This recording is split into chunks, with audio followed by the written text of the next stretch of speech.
আসসালামু আলাইকুম সবাইকে। সবাই কেমন আছেন?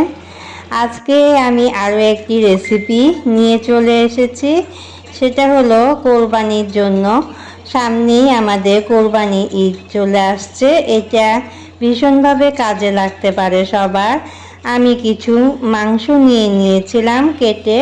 মাংসগুলোকে টুকরো টুকরো করে ছোট ছোট করে ভালো করে ধুয়ে নিয়েছি। দিয়ে দিয়েছি। এই মাংসটাকে আমি এখন কিমা করে নিব গ্রাইন্ডারে। মানে গ্রাইন্ডারে তো ভর্তা হয়ে যায়, কিমা হয় না। তো যাই হোক, আমি এই মাংসটাকে আমি বিভিন্ন ময় মশলা দিয়ে আমি কোফতা করে বানিয়ে দেখাবো আজকে। হ্যাঁ, আজকে আমার রেসিপিটি হচ্ছে বিফ কোফতা রেসিপি। তো কিভাবে বানাচ্ছি সেটি দেখার জন্য আমার সাথে থাকুন। ইনশাআল্লাহ পুরো রেসিপিটি আমি দেখাচ্ছি। এখানে আমি কিমা করে নিয়েছি। এই কিমাগুলোকে বের করে নিচ্ছি।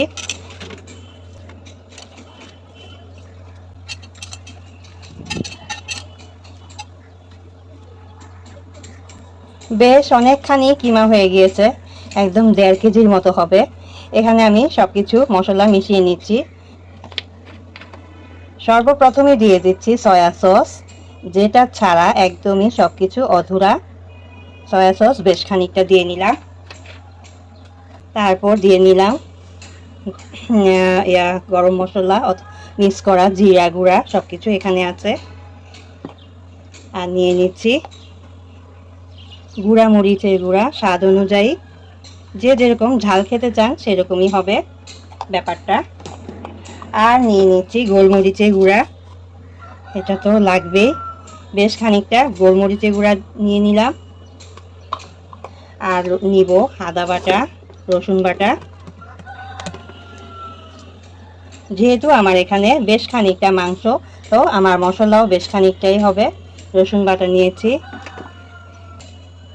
আর নিব আদা বাটা, প্রয়োজন অনুযায়ী যতটুকু লাগে নিয়ে নিলাম।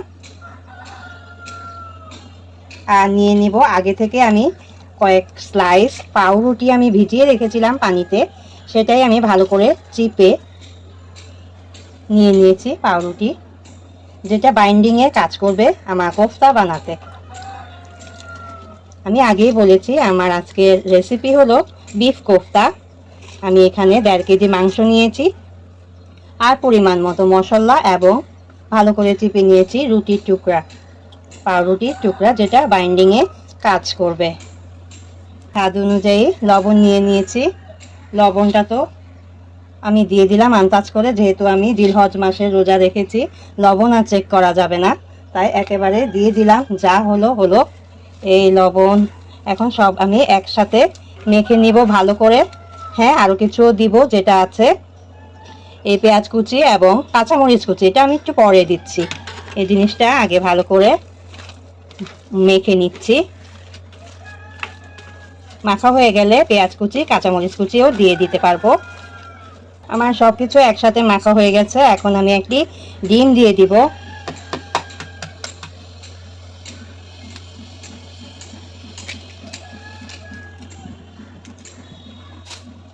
ডিমটাও এখানে বাইন্ডিংয়ে কাজ করবে, সেজন্য ডিমটা দেওয়া। এখন দিয়ে দিচ্ছি এই কাটা পেঁয়াজ এবং মরিচ,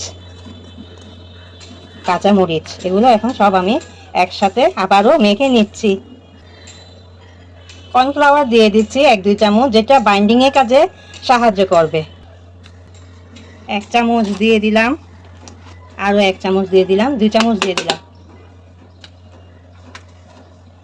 এখন ভালো করে মথে নিচ্ছি আবারও।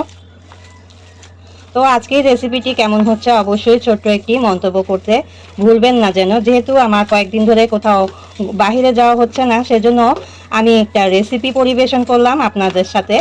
আশা করছি সামনে কোরবানির ঈদের সময় এই রেসিপিটা আপনাদের সাথে শেয়ার করেছি, আপনাদের উপকারে আসবে। জেনে নেবেন কিভাবে বিফ কোফতা করা যায়, সেজন্যই আজকের এই রেসিপিটা প্রিপারেশন করছি।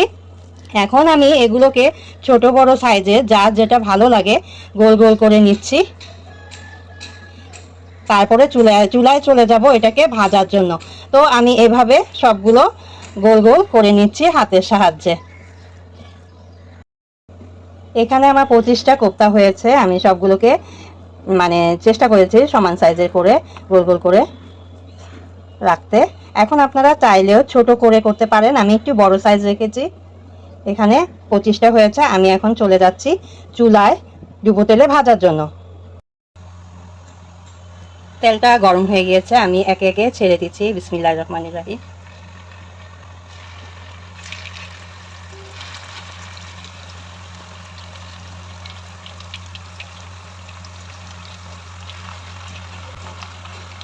এক পিঠ ভাজা হলে আমি অন্য পাশ আবার উল্টিয়ে দিব।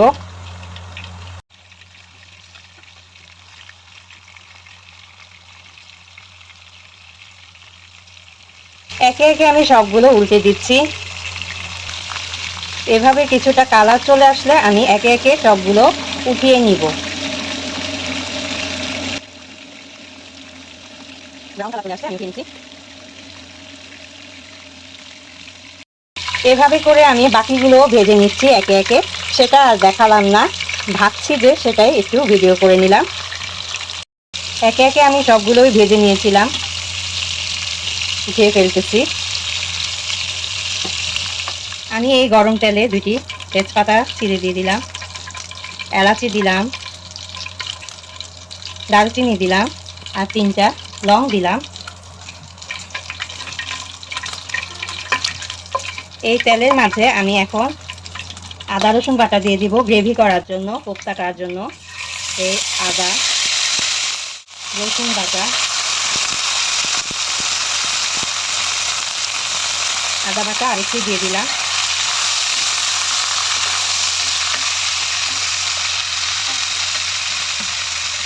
এখানে আবারও দিয়ে দিচ্ছি সয়া সস, পরিমাণ মতো দিয়ে দিলাম। মরিচের গুঁড়া দিয়ে দিলাম, দিয়ে দিলাম গোলমরিচের গুঁড়া, আর দিয়ে দিলাম 1 চামচ গরম মশলা।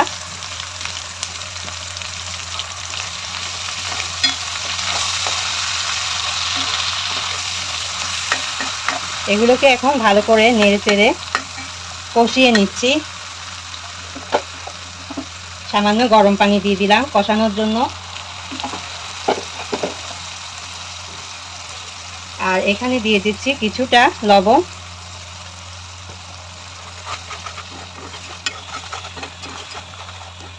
মশলাটা কষানোর জন্য ঢেকে দিলাম।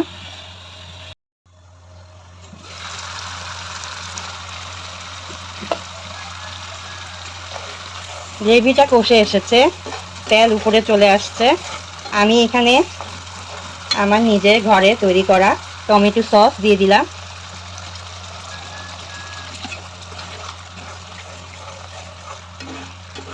এখন এটাকে আবারও কষিয়ে নিচ্ছি।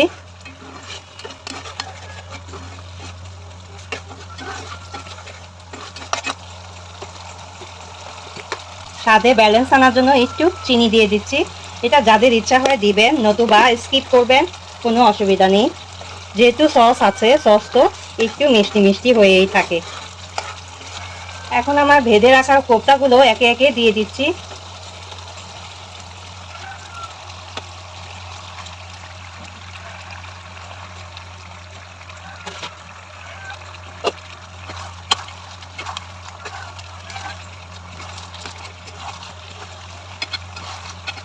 ভালো করে নেড়ে চেড়ে দিলাম। এখন গ্রেভিটা যেন কোফতায় ঢুকে যায়, এজন্য আরও অল্প পরিমাণে আমি গরম পানি ইউজ করলাম।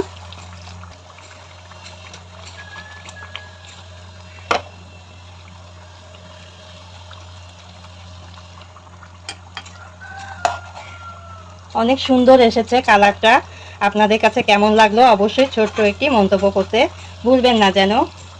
আমার রান্না প্রায় শেষের পথে, আমি কিছু কাঁচামরিচ ছড়িয়ে দিচ্ছি দেখার সৌন্দর্যের জন্য, প্লাস একটু স্মেল সুন্দর একটি গন্ধ বার হওয়ার জন্য। তো ঢেকে দিলাম, কিছুক্ষণ দমে থাকবে, চুলাটা কমিয়ে রাখছি। আর এভাবে করে আমার তৈরি হয়ে গেল কোফতাগুলো, বিফ কোফতা কারি। তো আজকের রেসিপিটি কেমন লাগলো অবশ্যই ছোট্ট একটি মন্তব্য করতে ভুলবেন না যেন। আর লাইক দিয়ে আমার সাথেই থাকবেন পরবর্তী ভিডিওর জন্য। আর আমার সাথেই থাকবেন, নিরাপদে থাকবেন, সবাই সুস্থ থাকবেন। আগাম ঈদের শুভেচ্ছা। কোরবানি ঈদে সবাই বেশি বেশি গরুর মাংস খাবেন, কিন্তু বুঝে শুনে খাবেন, যেন কেউ অসুস্থ না হয়ে পড়ে। সবাই সবার জন্য দোয়া করবেন। আল্লাহ হাফেজ। ততক্ষণ পর্যন্ত সবাই নিরাপদ থাকবেন, সুস্থ থাকবেন। টাটা।